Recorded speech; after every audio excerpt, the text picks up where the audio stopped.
네, 말씀 보겠습니다. 말씀은 구약 성경입니다. 사무엘상 1장 9절에서 11절입니다. 사무엘상 1장 9절에서 11절. 제가 가지고 있는 성경은 408쪽입니다. 우리 세 절이니까요. 우리 같이 함께 합독하시겠습니다. 그들이 실로에서 먹고 마신 후에 한나가 일어나니 그때 제사장 엘리는 여호와의 전 문설주 곁 의자에 앉아 있었더라. 한나가 마음이 괴로워서 여호와께 기도하고 통곡하며 서원하여 이르되 만군의 여호와여, 만일 주의 여종의 고통을 돌보시고 나를 기억하사 주의 여종을 잊지 아니하시고 주의 여종에게 아들을 주시면 내가 그의 평생에 그를 여호와께 드리고 삭도를 그의 머리에 대지 아니하겠나이다. 아멘. 예, 이 시간 우리 담임 목사님 나오셔서 말씀 전하실 때 우리 할렐루야, 우리 반갑게 맞이하겠습니다. 할렐루야. 할렐루야. 네, 감사합니다. 네. 오늘에서야 좀 점심을 먹을 때 편하게 밥을 먹을 수가 있었습니다. 청빙할 때와 지난주 밥을 어떻게 먹었는지 기억이 나질 않습니다. 오늘 좀 편하게 먹었고, 주방팀 오셨나요? 네, 오늘 옆에 분과 인사하겠습니다. 밥 잘 먹었습니다. 밥 잘 먹었습니다. 또 우리 하나님께서 당신을 기뻐하십니다. 우리 인사하겠습니다. 하나님께서 당신. 네, 참 주일날 오전 예배 드리고 점심 먹고 오후에 굉장히 졸리는 시간에 참 목사지만 자꾸 그 생각을 해요. 저는 목사가 아니었으면 아마 오후 예배 안 드렸을 것 같아요. 목사니까 하나님께서 믿음 주셔서 드립니다. 그래서 우리 성도님들이 너무 존경스럽고 사랑스럽고 또 감사하고, 지금 이 시간 뭐 다른 일들도 많을 텐데 하나님께 예배 드리러 오신 여러분을 하나님이 기뻐하실 줄 믿습니다. 네. 우리 연예인 가운데 강원래 김송 부부 아시나요?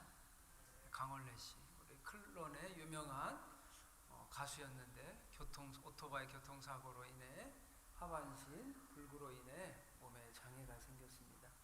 이 부부가 결혼하여 10여 년이 넘어서 어렵게 자녀를 얻었습니다. 좀 오래된 이야기인데 지금 아들이 12살 정도 되었습니다. 네. 강원래 씨가 교통사고로 몸에 어려움이 생긴 후로 10여 년이 지나고 나서 자녀를 얻었는데 자연 임신이 아닌 수많은 시험관 시술을 하였다고 합니다. 이게 굉장히 힘들고 어렵다고 제가 들었습니다. 또 제가 아는 목사님들도 난임이 많고 요즘 시대도 난임이 많은 걸로 알고 있습니다. 강원래 씨도 7.8기 한 8번 정도 해서 자녀를 낳았다고 합니다. 그는 난임과 또 불임, 부부들의 고민을 누구보다 공감하고 이해한다고 하였습니다. 우리나라는 심각한 저출산으로 지금 나라가 축소사회로 되어가고 있죠. 그래서 2012년에는 거의 한 13, 14년 전에는 1.29명이었다고 합니다. 1년에. 그런데 2017년에는 1.5명으로 줄어들었습니다. 그런데 2023년, 2년 전에는 통계했을 때 0.72명으로 급격하게 출산율이 줄어드는 초저출산 국가라고 합니다. 제가 박사 과정 가운데 이 인구학, 통계학을 배웠는데 참 이게 소름 돋는 학문이었습니다. 배우면서 인구는 중간에 생겨나는 게 아니잖아요. 20년 뒤에 갑자기 10살짜리 아이가, 20살짜리 청년이 생겨나지 않습니다. 인구학에서는 죽거나 태어나거나 두 가지밖에 없는 거예요. 지금 우리 태어난 이 인구가 점점 우리 한국 사회는 축소 사회로 가고 있다는 이야기를 들으면서 무섭더라고요. 이 초저출산 0.72명의 출산이라는 게 우리에게도 물론 인구가 준다고 해서 무조건 나쁜 건 아니지만 또 이 생명을 낳지 못한다는 것처럼 또 위험한 게 없다라는 것을 배울 수가 있었습니다. 전국에 우리의 울음 아이 소리가 줄어들고 산부인과가 많이 줄어든다고 합니다. 실제로 산부인과 의사 선생님들께서 많이 줄어들고, 그래서 다른 과로 전업을 합니다. 피부과나 다른 과로 전업하는 의사 선생님들을 많이 만났습니다. 그러면서 오늘 본문에는 아이를 낳지 못하는 한나의 이야기가 나옵니다. 사무엘상 1장 2절에서 분인나에게는 자식이 있고 한나에게는 자식이 없었다. 우리가 너무 잘 아는 본문인데, 다른 사람에게 있는데 나에게 없는 것만큼 큰 아픔과 상처가 없습니다. 그거는 작을지언정 있는 것과 없는 거는 너무 차이가 나요. 다른 사람에게는 건강이 있고 나에게는 건강이 없을 때, 다른 사람에게는 돈이 있는데 나에게는 돈이 없을 때, 다른 사람에게는 권력이 있는데 나에게는 권력이 없을 때, 이것도 슬픈 이야기 가운데 제가 수많은 가정, 수백 가정, 수천 가정을 신방하면서 가장 큰 슬픔은 다른 사람에게는 자녀가 있는데 나에게는 자녀가 없을 때, 이것은 앞에 것을 다 가져도 이 자녀가 없을 때는 굉장히 힘들다는 것을 느낄 수가 있었습니다. 혹시 제가 아직은 우리 백선교회 성도님들의 상황을 일일이 모르지만 혹시 이 자리 가운데 있을 수도 있어서 하나님께서 놀라운 은혜를 주시기를 바랍니다. 좀 재밌는 얘기. 제가 이제 전에 교회에서 사역을 하는데 이렇게 이 난임 때문에 기도 요청을 많이 받아요. 실제로 기도를 많이 합니다. 근데 막 저도 이렇게 정말 간절히 기도해요. 그분들의 아픔이 얼마나 큰지 알기 때문에. 그래서 많이 기도하는데 제가 이렇게 백선교회 올 줄 몰랐잖아요, 저도. 근데 올해 막 11년 만에 임신을 해서 출산을 하는 거예요. 한 가정이 아니라 막 두세 가정. 작년에 신방할 때 딱 기도 제목 하나네요. 출산하기를 원합니다. 근데 올해 출산을 했어. 아멘. 이런 놀라운 일들이 진작 있었어야 되는데 제가 사임할 때 나타나가지고 좀 아쉽더라고요. 우리 백선교회 가운데 이런 은혜가 있기를 축복합니다. 난임이 출산하는 놀라운 은혜가 있기를 바랍니다. 우리 권사님 가운데 굉장히 부자였습니다. 우리 교회가 한 4,000명 정도 나오는데 그 중에 손가락에 꼽는 권사님이 계셨어요. 차도 뭐 벤츠 S600, 뭐 집에 이런 차들이 한 대가 아니라 여러 대, 굉장히 부자인데 그 권사님이 굉장히 겸손하세요. 보기에도 엄청난 부자시거든요. 뭐 교회 행사하면 막 많은 돈을 그냥 기꺼이 상품으로 내놓으실 정도. 근데 겸손해요. 참 겸손해요. 제가 볼 때 왜 이렇게 겸손할까 보니까 본인의 자녀가 결혼을 했는데 이렇게 자녀를 못 낳습니다. 그래서 우연히 이렇게 신방을 가면서 그 권사님과 다른 권사님과 이야기를 하면서 가는데 목사님, 저희 아들 기도 좀 해주세요. 출산할 수 있게. 그 다 가지고 우리 세상의 눈으로 보면 지위도 돈도 명예도 부러울 것이 없는 그분이 정말 겸손하게 목사님 기도해 주세요. 저희 아들이 출산할 수 있도록 기도해 달라고 기도를 부탁을 하셨습니다. 그 권사님의 한마디가 잊혀지지가 않습니다. 목사님, 생명은 하나님이 주시는 겁니다. 그래서 본인이 다 가지고 있어요. 제가 볼 때 세상적으로 부러울 게 하나도 없습니다. 그러나 목사님, 생명은 하나님이 주시는 거예요. 제가 아무리 해도 안 되더라고요. 꼭 기도해 주세요. 얼마나 겸손하고 얼마나 교회를 열심히 섬기는지. 그 바쁜 회사도 사업도 막 직원도 되게 많아요. 근데 교회 일을 마다하지 않고. 왜냐? 생명은 누가 주시는 걸 이 권사님은 아셨기 때문에. 하나님이 안 주셔. 다 있어. 근데 자녀를 안 주셔. 대가 끊기게 생겼어. 근데 작년에 자녀를 낳았습니다. 아멘. 이런 놀라운 은혜가 우리 백선교회 가운데 많아지기를 축복합니다. 네. 다 가져도 자녀가 없으면 가장 서글픕니다. 우리 사무엘상 1장 보면 한나와 분인나 사이에 갈등이 있을 수밖에 없었습니다. 한나라는 이름은 뜻이 은총이라는 뜻이에요. 은총을 입은 자. 분인나는 다산의 의미를 가지고 있습니다. 이러한 이름에서부터 자식은 없지만 남편의 사랑을 받는 한나와 많은 자녀를 낳은 분인나 사이에 갈등이 있을 것을 암시하고 있습니다. 고대 예전에 이스라엘 시대에 자녀를 낳지 못한다라는 것은 신의 저주를 받은 것으로 여겼죠. 우리 얼마 전만 해도 30년 전만 해도 자녀 못 낳으면 막 구박 당하셨잖아요. 예전에 우리 좀 나이 드신 분들은 그래요. 지금은 전혀 반대죠. 아들을 못 낳아서 엄청나게 구박 당하셨대요. 근데 지금은 더 좋으십니다. 예전에 아들을 많이 낳아서 좋았는데 지금은 너무 힘드시대요. 아들밖에 없어가지고. 구약 성경에도 다사는 하나님이 주시는 복의 상징으로 자녀가 없으면 축복받지 못한 결과라고 생각했습니다. 그런데 요즘에는 반대로 많이 낳으면 요즘에는 걱정해 주세요. 힘들겠어. 자녀가 이렇게 많아서 애국자야. 저는 우리 하나님께서 자녀를 쉽게 낳아주셨는데 키우는 게 더 어렵습니다. 자녀는 믿음의 상징이거나 부의 상징이죠. 그렇잖아요. 자녀 안 낳으셨어요? 자녀를 요즘에는 많이 낳는다는 거는 믿음이 좋거나 아니면 돈이 많거나 그 두 가지래요. 저는 믿음으로 낳았습니다. 그냥 목사는 아무 대책이 없습니다. 사람만 좋아해서 많이 낳았습니다. 그런데 이 경우에 오늘 본문에는 특별한 경우 하나님께서 위의 본문과 같이 저주와는 관계없는 특별한 이야기가 담겨 있습니다. 왜냐? 한나의 경우는 하나님의 특별한 계획이 있기 때문입니다. 이와 유사하게 특별한 계획을 가지고 하나님께서 여인의 출산을 막은 경우가 성경에 종종 나타납니다. 하나님께서는 사라의 태를 닫으셨고 리브가의 태를 닫으셨고 라헬의 태를 닫기도 하셨습니다.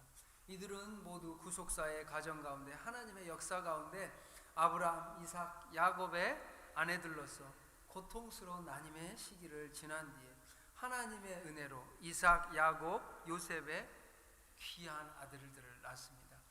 1장 6절에 보면 여호와께서 그에게 임신하지 못하게 하심으로 그의 적수인 분인나가 그를 심히 격분하게 하여 괴롭게 하더라.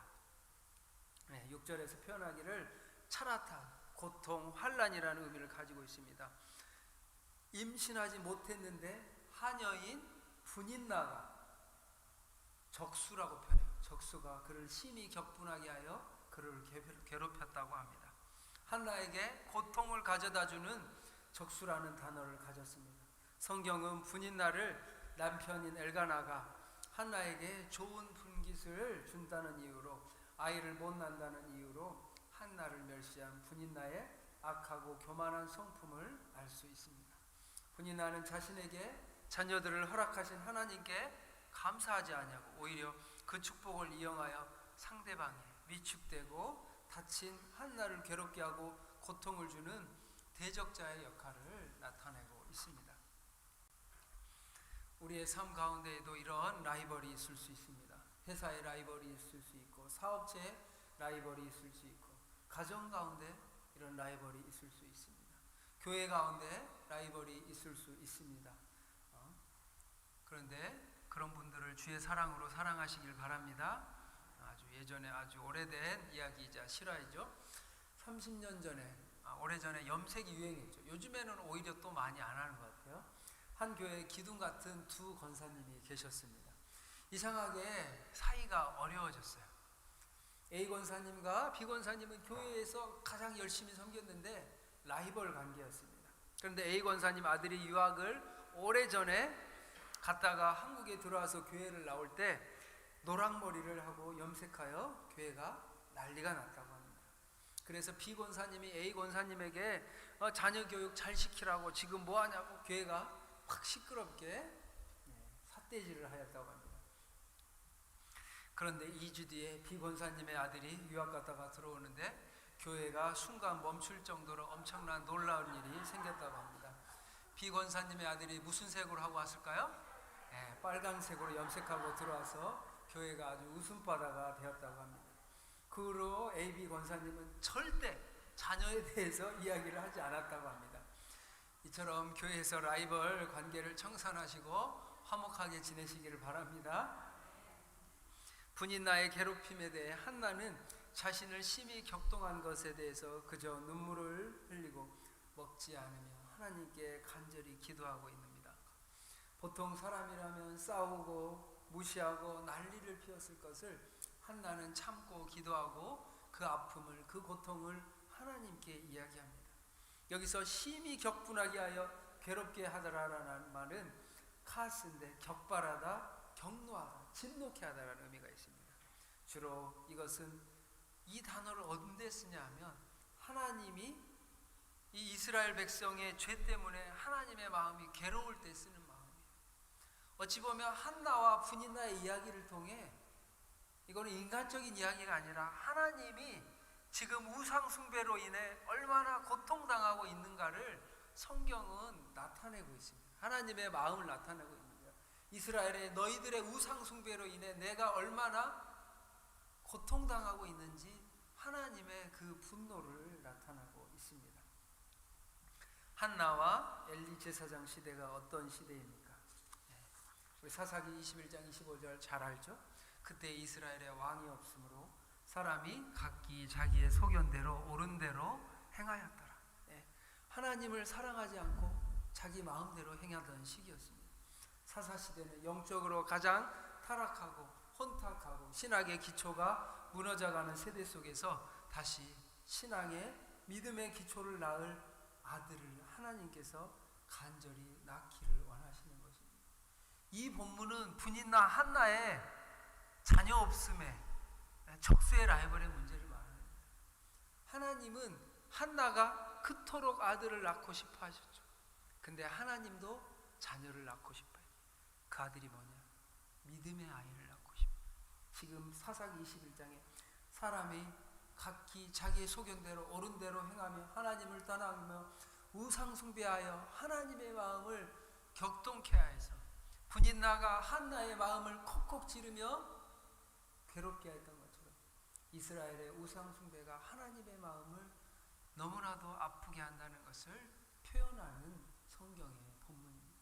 그러면서 하나님은 믿음의 아이를 낳고 싶은 거예요. 괜한 난임의 고통의 출산의 어려움이 아니라 하나님께서는 지금 이 시대에도 믿음의 자녀를 낳고 싶어 하십니다.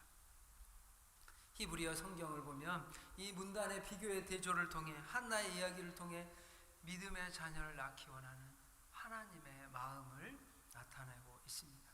그러면서 하나님께서는 이 한나의 고통을 라함이라고 표현했는데 이 단어가 사무엘서에만 4번 나옵니다. 다른 곳에서는 우레를 우레와 같아. 자연현상의 비밀을 오늘날보다 그 당시는 더 그랬죠. 마른 하늘에 뭐라고 하죠? 날벼락이라. 하나님 앞에 날벼락, 천지를 뒤엎을 듯한 이 우레의 소리는 그들의 간담을 서늘하게 했다는 겁니다. 한나의 고통이 얼마나 충격적이었고 하나님의 아픔이 큰지를 이 이야기를 통해 나타나고 있습니다. 한나의 마음, 이처럼 우레를 맞는 것처럼 고통스럽고 믿음의 아이를 낳지 못하는 하나님의 고통스러운 마음을 이 본문을 통해 표현하고 있습니다.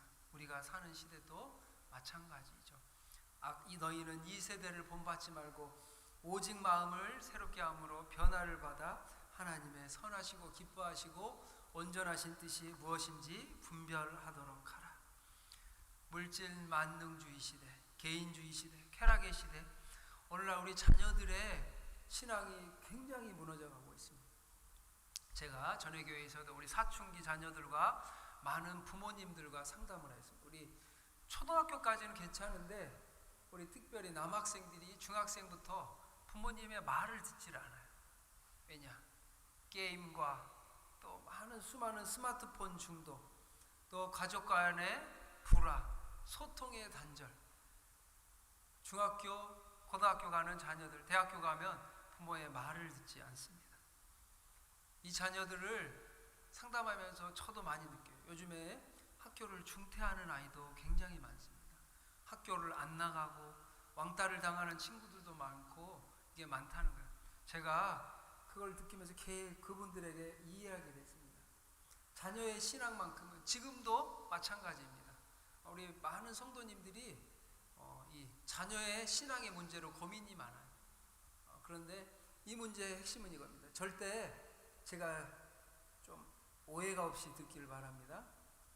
절대 교회를 믿지 마십시오. 절대 학교를 믿지 마십시오. 절대 학원을 믿지 마십시오. 나빠서가 아닙니다.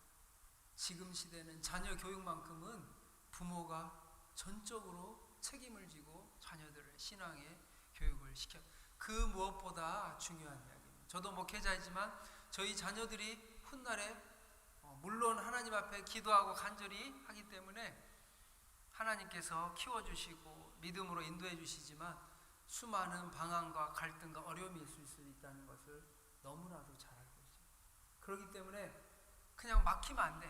학교에 맡기고 교회에 맡기고 선생님에게 맡기고 다 맡겨버리면 안 됩니다. 전적으로 자녀의 신앙만큼은 이제 내가, 우리 가정이 가정 안에서 자녀들을 책임지는 마음으로 신앙을 책임져야 합니다. 우리 백선교회도 다음 세대 교회학교 우리가 비전을 가지고 있습니다. 우리 한국교회 실태를 보면 한국교회 가운데 50% 이상의 교회학교가 없습니다. 그래도 백선교회는 교회학교가 있고 청년들이 있고 많든 적든 있다는 자체도 놀라운 은혜인데, 우리 청년들이 교회 다니는 비율이 2%가 안 된답니다. 저도 교육부 사역을 20년 전에, 제가 올해로 나이는 젊은데 사역한 지 20년째가 됐습니다. 교육부를 한 7년 이상 했고 청년부를 5년 하고 교구를 한 8년 정도 했는데 그때보다 더 어려워졌어요. 100명 가운데 2명만 교회 다니는 거예요. 우리 초등학교에 저희 딸이 학교 가서 교회 다니자고 했더니 친구가 너 아직도 교회 다녀? 그런 데를 다닌다는 거야? 전도를 할 수 없는 시대가 되었습니다. 지금 사실 이래요. 그러면서 우리 교회 다니는 우리 자녀들 보면 목회자나 장로님, 권사님, 우리 믿음의 우리 가정의 자녀들만 교회를 다니는 거예요. 그래서 전도하기가 무척 어려운 시대가 되었습니다. 그런데 주변의 반대로 이단과 사비는 점점 많아지고 있습니다. 제가 이단 강의를 좀 다른 작은 지역의 교회도 한 50명 교회에 가서도 강의를 하고 100명 교회에 가서 강의를 하는데 이단이 굉장히 많아요. 우리가 알게 모르게 이단의 공격이 점점 많아지는 시대입니다. 전도도 어려운 시대, 이단은 점점 많이 돼요. 한국교회 가운데 청년들이 어디 갔을까요? 여러분 어디 가 있는 줄 아세요? 네? 다 아시네요. 다 이단에 가 있어요. 신천지에 다 가 있습니다. 한 번은 신천지 교회에 가서 항의 집회를 한 적이 있습니다. 그런데 이 신천지가 놀래서 갈등이, 이 실랑이가 벌어질까봐 교회를 둘러쌌는데 누구로 다 둘러싼 줄 아세요? 20대 여자 청년들로만 교회를 둘러쌌어요. 저는 보면서 이 수많은 청년들이, 그 안타까운 청년들이 신천지에 이렇게 많구나 하는 것을 제 눈으로 처음 보았습니다. 이단의 문제는 지금은 가볍게 넘길 정도가 아닙니다. 우리 한국교회 많은 청년들 다 어디 갔을까? 농담이 아니라 신천지, 하나님의 교회, 여호와의 증인 다 거기가 있어요. 절반 이상이 거기가 있어요. 다시 돌아오게 하는 것이 우리의 사명인 줄 믿습니다. 그러면서 믿음으로 자녀를 키우고 싶은데 오늘날 이것이 우리의 중요한 이야기입니다. 그러면서 이 시대 속에서 어떻게 아이들을 믿음으로 키울 것인가? 우리 아빠도 일하고 엄마도 일하는데 맞벌이 부부 가운데 자녀 교육 쉬운가요? 어려운가요? 어렵죠. 맞아요. 어려워요. 이 부분에 대해서 이제는 우리가 솔직하게 이야기하고 자녀들을 신앙으로 양육해야 합니다. 우리 자녀들을 말씀으로, 예수님 중심으로 하나님을 만나는 성령을 경험한 자녀들로 키우기 위해서 우리가 준비하고 노력을 해야 합니다. 우리 나이 드신 우리 할머니, 우리 또 할아버지들이 주로 손주, 손자, 손녀들 많이 봐주시죠? 그래요. 그런데 보면 손주들이 올 때 기쁜데 언제 더 기뻐요? 갈 때 기뻐요. 다 지금 많이 봐주시는 분들은 그러시는 거예요. 손자, 손녀들이 너무 이쁜데 오면 기쁜데 갈 때 더더 기뻐. 그러면서 힘들다고 합니다. 신앙의 대를 이어가는 게 너무나도 중요한 시대가 되었습니다. 오래전에 한 광고에 이거죠. 어린 딸이 출근한 아빠에게 아빠 또 놀러와 하고, 재미있으면서 이게 굉장히 설교픈 이야기인데, 아빠라는 존재가 이런 거예요. 아빠 또 오랜만에 놀러와. 아빠는 집에 같이 사는 사람이 아니라 그저 잠시 들르는 사람. 우리 사회가 이런 무한 경쟁 시대 속에 자녀를 신앙으로 키운다는 것이 더 어려운 시대입니다. 그러면서 시편 127편에 보라, 자식들은 여호와의 기업이요 태어의 열매는 그의 상급이로다. 우리 자녀들을 신앙으로 키우기 위해서는 답은 가정예배밖에 없습니다. 혹시 가정예배 드리시나요? 네, 성도 여러분, 가정예배에 생명을 거시기 바랍니다. 가정예배가 모든 신앙의 가히 마스터키라고 할 수 있습니다. 가정의 문제, 자녀의 문제, 신앙의 문제, 이 모든 문제를 필수 해결할 수 있는 게 가정예배. 가정예배를 통해 하나님께서 여러분을 축복하시고 모든 축복의 통로가 이 가정예배를 통해 내려가는 것을 보고 있습니다. 그래서 주변에 많은 대형 교회들도 가정예배에 신경을 쓰고, 저도 앞으로도 가정예배를 우리 백선교회에 확산시키려고 준비할 때 많이 협조해 주시기를 바랍니다. 네. 가정예배만이 가정을 살릴 수가 있습니다. 저는 고등학교 때 저희 어머니와 매일 가정예배를 드렸습니다. 그랬으니까 목사가 되었겠죠.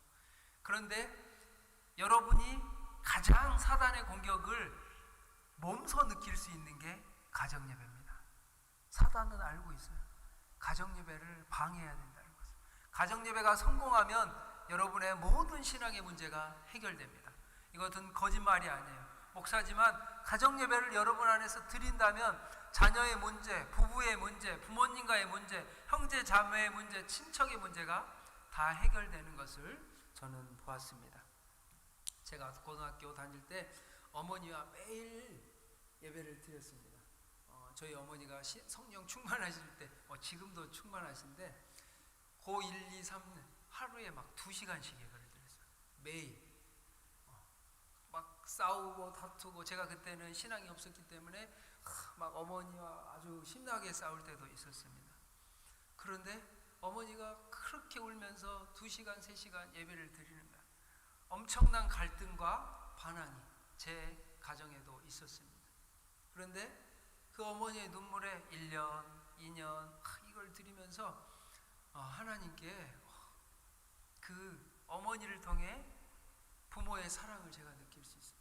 그리고 하나님의 사랑을 경험하게 되었습니다. 그래서 저희 가정이 다 주님 안에서 변화되는 가정이 되었고, 하나님을 만나는 놀라운 은혜가 저희 가정 가운데 있었습니다. 가정 예배를 드리는 게 정말 어렵습니다.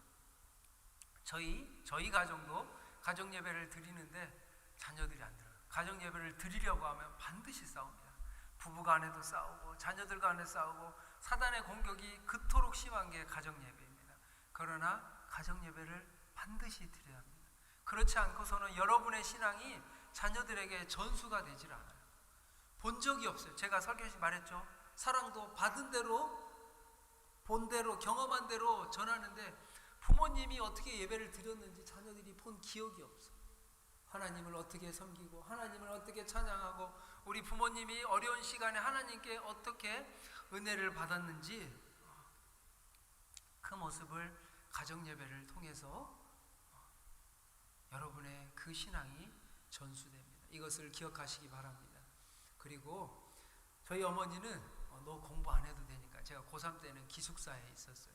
근데 기숙사에 있는데 잠깐 나와서 예배를 드리고 고3 생활을 지냈습니다. 근데 하나님의 은혜가 정말 충만하니까 공부를 하는데도 기숙사에 있어 잠깐 나와서 한두 시간 예배를 드리고 또 가서 공부를 하는데 더 잘 되더라고요. 제가 동순교회가 옆에 서울대 병원이 있잖아요. 서울대 의대 병원이 있습니다. 동순교회 청년들이 제가 있을 때 한 700명 정도 됐어요. 근데 거기에는 서울대 의대생들이 굉장히 많이 다닙니다. 그래서 재밌는 현상이 있어요. 서울대 다녀도 공부 잘한다는 얘기를 안 해요. 왜냐? 서울대 의대가 서울대 가운데도 제일 높은 과가 서울대 의대거든요. 그래서 보니까 저도 놀랐어요. 수능 전국 1등들이 굉장히 많습니다. TV에 나오는 저분이 수능 1등, 전국 1등. 근데 거기서 보면서 제가 그 청년들과 제자 훈련을 하면서 느낀 점이 놀라요. 참 의사들 보면서 놀랐어요. 우리 서울대 의대생들이 365일 있으면 1년에 5일 이상을 쉬질 않아요. 매일 시험이 있어요. 테스트가 매일 있어, 매주. 그래서 이걸 통과하지 못하면 진학이 안 되고 공부를 못. 그래서 의사가 돈 많이 벌고 고생이 많구나. 근데 토요일마다 제자 훈련을 하는데 우리 의대생들이 날을 새고 와서 제자 훈련을 합니다. 얼마나 열심히 하는지 몰라요. 제가 우리 중고등부 청년들에게 말합니다. 교회 나온다고 해서 성적에 지장이 미치는 학생은 몇 없으니까 교회 나와도 괜찮다고. 이제 뭔 얘기 아시죠? 지금 뭔 얘기 하는지. 우리 자녀들이 수능 1등도 그 아이들도 와서 예배 드리는데 교회를 꼭 나와요. 그런데 잘 됩니다. 공부도 하나님이 지혜를 주셔야 잘 되지. 공부 내가 한 거에서 나오면 잘 하잖아. 근데 하나님이 가르쳐 주셔요. 다니엘도 하나님이 가르쳐 주시니까 아는 거야. 공부를 많이 한다고 잘하나요? 물론 많이 한도 중요하지만 하나님이 지혜를 주시고 꿈을 주시고 총명함을 주셔야 잘 돼요. 제가 서울대 의대생들과 제자 훈련을 하면서 많이 교회에 안 나올 만큼 공부할 필요가 없구나. 그런 학생들은 제가 볼 때 몇 안 돼요. 그러니까 상관없습니다.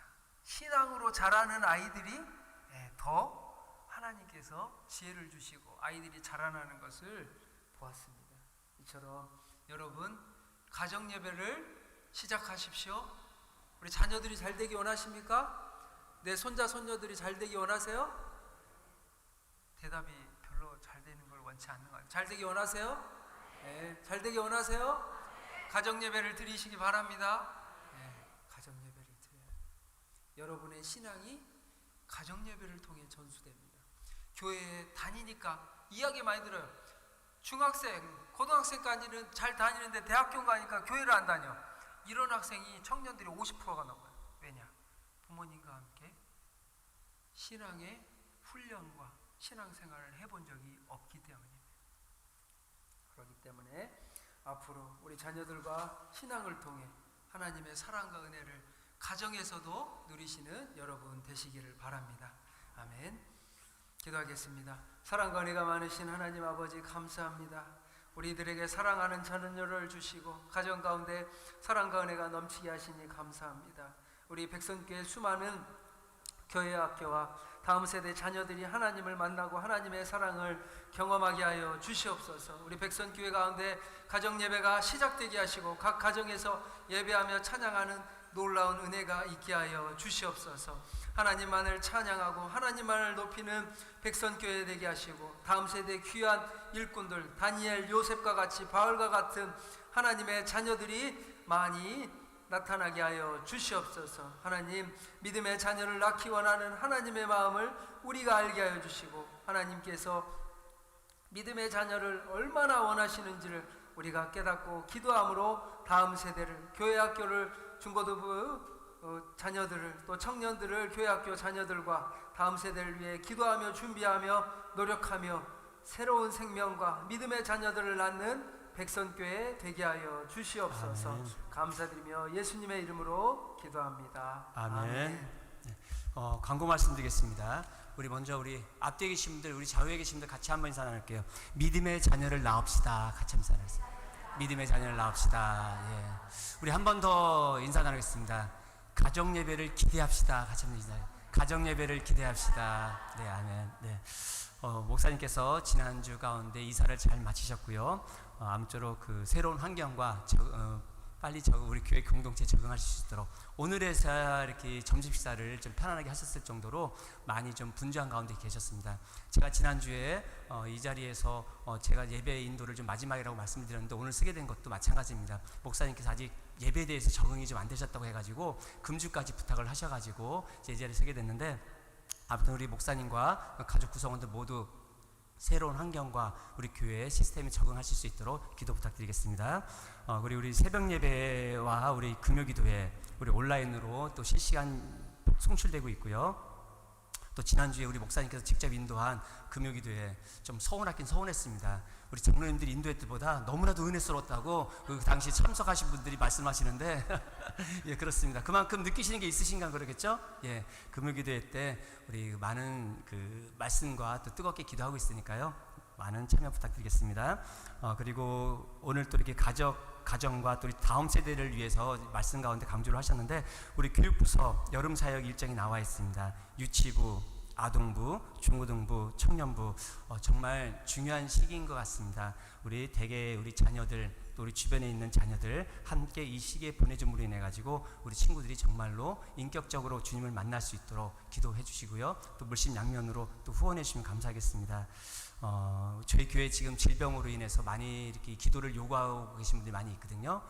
지금 한 분 한 분 이름을 불러가면서 같이 기도해 주시는 우리 여러분들 됐으면 좋겠고요. 우리 냉방기 사용과 관련돼서 전원을 잘 해주시기 바랍니다. 그리고 오늘 점심시간에 갑작스러운 광고를 하나 부탁드렸는데요. 잘 들어주시기 바랍니다. 전 이런 행사는 처음 맞이합니다. 대보름맞이 척사대회는 들어보고 추석맞이 척사대회는 들어봤는데 초복맞이 척사대회는 처음 들어봅니다. 예.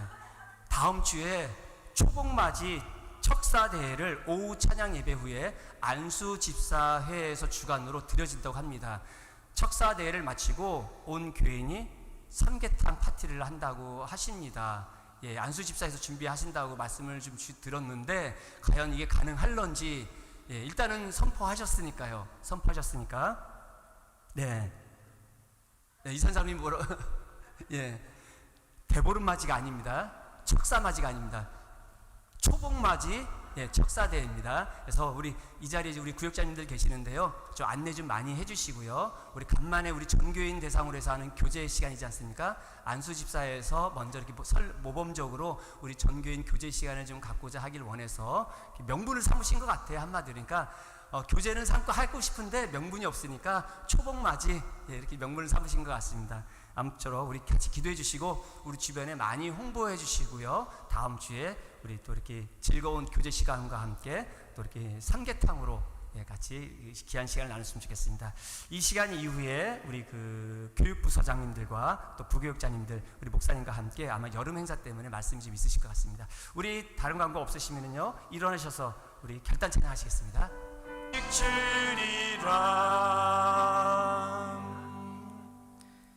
지금은 우리 주 예수 그리스도의 은혜와 하나님 아버지의 무한하신 사랑하심과 성령님의 감화 감동 교통하심과 위로하심이 다음 세대를 믿음으로 양육하며 이 시대를 감당해갈 백선교회 교회학교와 다음 세대 머리 위에 그리고 일주일간 믿음으로 살아갈 사랑하는 백선교회 성도님들 머리 위에 영원토록 함께 하시기를 간절히 축원하옵나이다.